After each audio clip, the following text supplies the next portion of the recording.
YouTube channel में आपका स्वागत है।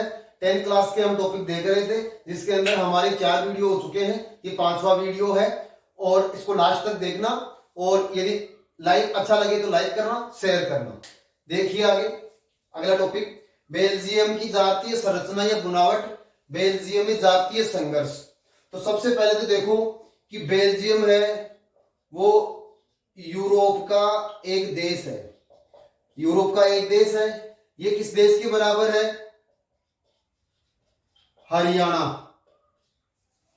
हरियाणा राज्य की बराबर है। यूरोप की सीमाएं, बेल्जियम की सीमाएं लगती हैं, वो लगती है किससे?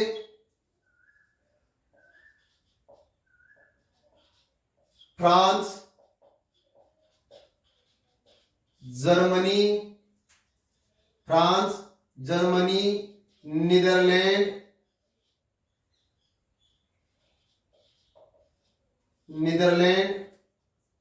और लक्समबर्ग से।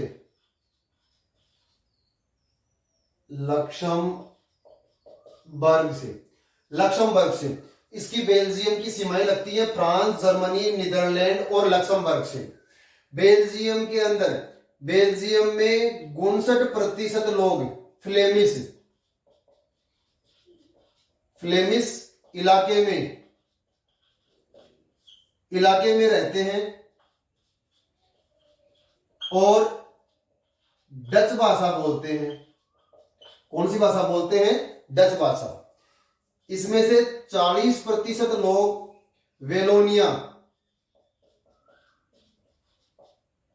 वेलोनिया इलाके में रहते हैं और फ्रेंच भाषा बोलते हैं। क्या बोलते हैं? फ्रेंच भाषा। 1% लोग जर्मन भाषा बोलते हैं। क्या बोलते हैं? जर्मन भाषा। बेल्जियम की राजधानी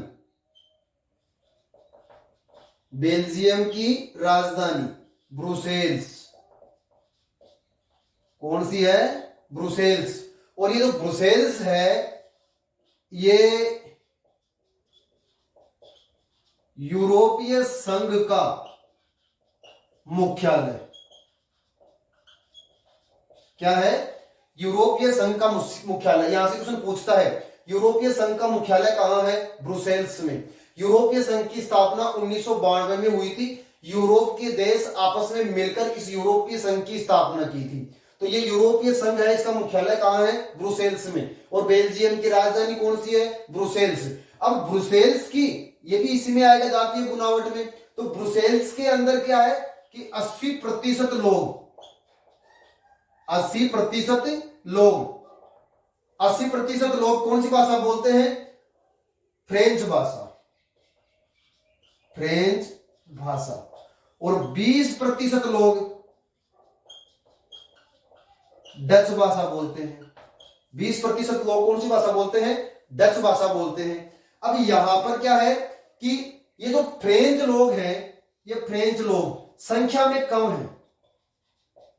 संख्या में क्या है? कम। अब देखिए एक बात, संख्या में कम।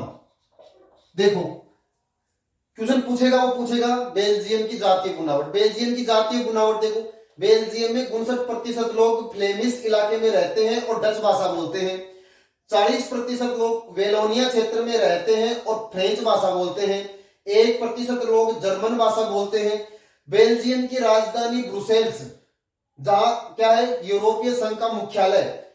80% लोग फ्रेंच भाषा बोलते हैं और 20% लोग डच भाषा बोलते हैं। यहां पर यदि बात की जाए तो संख्या में कौन सा कम है? फ्रेंच लोग कम है। अब ये तो हो गई इसकी जातीय बनावट। और ये कुछ पूछे जाने वाले क्वेश्चन कि इसकी सीमाएं किससे लगती है? फ्रांस, जर्मनी, नीदरलैंड और लक्समबर्ग से लगती है। ये छोटे क्वेश्चन पूछे जाने वाले क्वेश्चन भी हैं। अब आती है कि बात बेल्जियम में जातीय संघर्ष। तो बेल्जियम में जातीय संघर्ष हुआ, उसका कारण क्या है? श्रीलंका के अंदर तो बहुसंख्यक के आधार पर हुआ था। अब यहां पर क्या है? देखो यहां पर फ्रेंच लोग संख्या में तो कम थे, लेकिन आर्थिक रूप से ताकतवर। ये जो फ्रेंच लोग थे, ये आर्थिक रूप से ताकतवर थे। कुछ समय बाद में जो ये डच लोग थे ये भी आर्थिक रूप से क्या हुए, समृद्ध।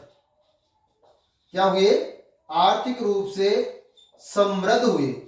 जब ये लोग डच लोग आर्थिक रूप से समृद्ध हुए तो इनको फ्रेंच लोगों की जो ये आर्थिक आधार पर जो ये ताकत इन्होंने प्राप्त कर ली थी, इससे नाराजगी थी और इसके चलते डच लोगों में और फ्रेंच लोगों में आपस में संघर्ष हुआ और इसी को नाम क्या दिया, बेल्जियम में जातीय संघर्ष।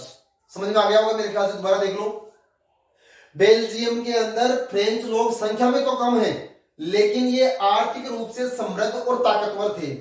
कुछ समय बाद जो डच लोग थे वो भी आर्थिक रूप से समृद्ध हुए तो उन्होंने जब ये अंतर देखा तो उनको ये नाराजगी जाहिर हुई कि फ्रेंच लोग हमारे साथ भेदभाव कर रहे हैं। इसके चलते डच और फ्रेंच लोगों में संघर्ष हुआ और इस संघर्ष का हल निकालने के लिए बेल्जियम की सरकार ने सामुदायिक सरकार बनाई।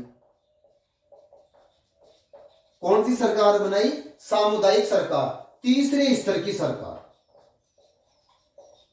तीसरे स्तर की सरकार सामुदायिक सरकार बनाई। और मंत्रिमंडल में, किसमें, मंत्रिमंडल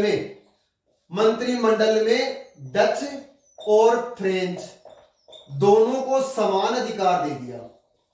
क्या दे दिया, समान अधिकार। यानी कि डच के यदि मंत्रिमंडल के अंदर 15 लोग हैं तो 15 लोग ही किसके होंगे, फ्रेंच के, और डचों को डच समुदाय चुनेगा और फ्रेंच लोगों को फ्रेंच समुदाय चुनेगा। और इस प्रकार से ये बेल्जियम में तीसरे स्तर की सरकार आ गई, सामुदायिक सरकार। इस जातीय संघर्ष का अंत करने के लिए तो इसको नाम दिया गया जातीय संघर्ष और इसका हल निकालने के लिए बेल्जियम ने सामुदायिक सरकार का गठन किया जिसके अंदर मंत्रिमंडल में डच और फ्रेंच लोगों को बराबर क्या दे दिया गया, अधिकार। अब यदि बेल्जियम में कोई कानून पारित होता है तो उस कानून के ऊपर फ्रेंच और डच लोगों की बराबर सहमति की आवश्यकता होती है। तो इस प्रकार से ये हमारी बेल्जियम की जातीय बुनावट और बेल्जियम का जातीय संघर्ष हल होता है। आपको समझ में आ गया होगा, जैसा मैंने बोला है उसी प्रकार से इसको लिखना है। अब इसमें कुछ और महत्वपूर्ण क्वेश्चन जो बनते हैं मैं आपको वो इसी वीडियो के अंदर और करवा देता हूं। इसके साथ ही हमारा पहला लेसन क्या हो जाएगा, पूरा हो जाएगा। तो आप इसका स्क्रीनशॉट ले लो।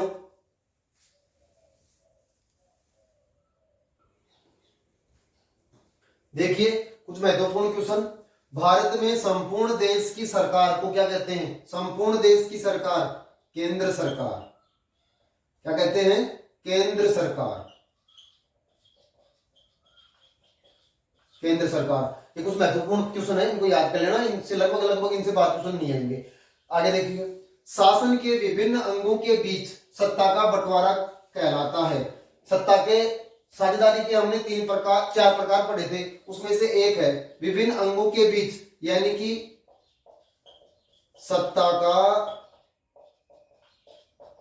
क्षितिज वितरण, सत्ता का क्षितिज वितरण। बेल्जियम में केंद्रीय और राज्य सरकार के अलावा तीसरे स्तर की सरकार, ये हमने अभी पढ़ा है, कौन सी सरकार कहेंगे, सामुदायिक, सामुदायिक सरकार, सामुदायिक सरकार।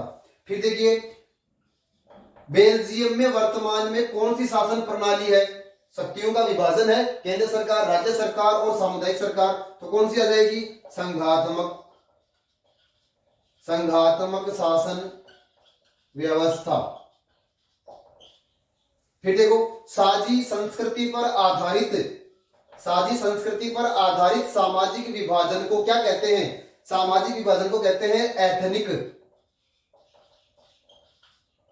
एथनिक सामाजिक विभाजन, एथनिक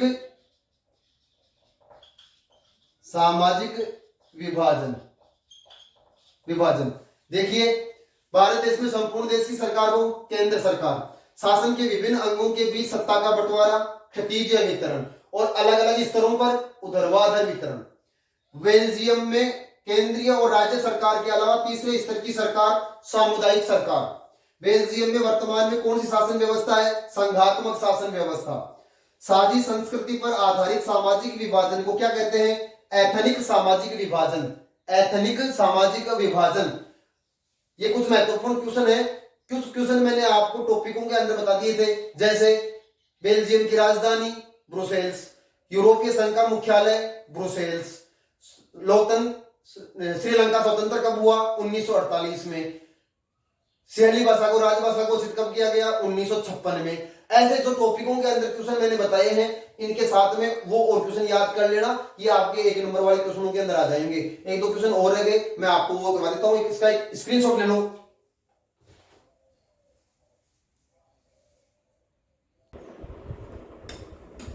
देखिए एक क्वेश्चन है, बहुसंख्यकवाद से क्या तात्पर्य है। बहुसंख्यकवाद से सीधा सा तात्पर्य है कि वह वर्ग या समुदाय या धर्म के लोग या एक वर्ग के लोग किसी भी आधार पर हो, संख्या में अधिक होना, और जब वो संख्या में अधिक होते हैं तो अपने बहुसंख्यक ताकत के बल पर अन्य वर्गों का ऊपर वो अपना अधिकार जमाने की कोशिश करते हैं, और इसी को कहा गया है बहुसंख्यकवाद। जैसे श्रीलंका में सिंहलीय समुदाय। अब इसको लिखना कैसे है देख लो।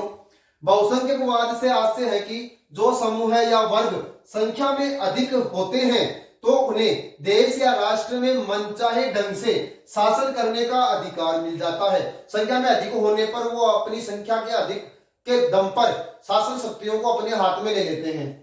इसमें बहुसंख्यक वर्ग अल्पसंख्यक वर्ग पर अत्याचार करते हैं और उनकी इच्छाओं और भावनाओं की अवहेलना करते हैं, जैसे श्रीलंका में सिंहलीय समुदाय, ये इसका उदाहरण हो गया और ये इसका अर्थ हो गया। वह वर्ग जो संख्या में अधिक होता है वह मनचाहे ढंग से शासन करने में सफल होता है और अल्पसंख्यक वर्ग के ऊपर अत्याचार करता है, उनकी अनदेखी करता है, और इसी को क्या कहा गया है बहुसंख्यकवाद।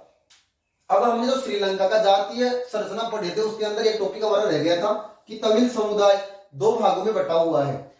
तमिल समुदाय के 2 वर्ग हैं, एक श्रीलंकाई तमिल जो श्रीलंका के ही रहने वाले लोग हैं, श्रीलंका में ही रहने वाले लोग हैं स्थायी रूप से, वो श्रीलंकाई तमिल हैं, और एक है हिंदुस्तानी तमिल। हिंदुस्तानी तमिल वे लोग हैं जो औपनिवेशिक काल में, किसमें औपनिवेशिक काल के अंदर भारत से श्रीलंका के बागानों में काम करने के लिए गए थे और वहीं पर स्थायी रूप से बस गए, और उनकी संतान जो हुई वो किसमें आ गई, हिंदुस्तानी तमिल लोगों में आ गई। तो यहां से भी एक क्वेश्चन पूछ सकता है। जितने भी मैंने टॉपिक करवाए उन टॉपिकों के अंदर जहां जहां मैंने छोटे क्वेश्चन बताए वो सारे क्वेश्चन आपके बोर्ड की दृष्टि से महत्वपूर्ण है, और ये जो भी क्वेश्चन मैंने आपको करवाए हैं ये आपके बोर्ड की दृष्टि से बहुत अधिक महत्वपूर्ण है, और लगभग इनसे बाहर कोई क्वेश्चन आने की संभावना नहीं है। तो आप इनको अच्छे से तैयार करें, और यदि आपको ये टॉपिक अच्छे लगे हो तो इसको लाइक करें, शेयर करें, सब्सक्राइब करें, जिससे कि आपको आगे के वीडियो भी उपलब्ध हो सके। तब तक धन्यवाद।